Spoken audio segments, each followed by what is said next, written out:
আমার এতটুকু বয়সে আমি যতগুলি মানুষের সাথে পরিচিত হয়েছি, এমন কিংবা আমার আশেপাশে থাকা প্রত্যেকটা মানুষ এক একজন এক এক দিক দিয়া বিশাল জ্ঞানের অধিকারী।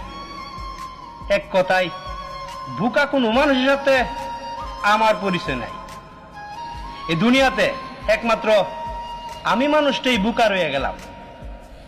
তবে আফসোসের বিষয় হইল এই যে মানুষগুলোর এত এত জ্ঞান থাকা সত্ত্বেও এই বিষয়টা জানা নাই যে সবসময় সব কথা সব জায়গায় বলা যায় না, আর সবসময় মানুষের জিহ্বার রুচিতে সব খাবার স্বাদ লাগে না। সত্যি বলতে মানুষগুলা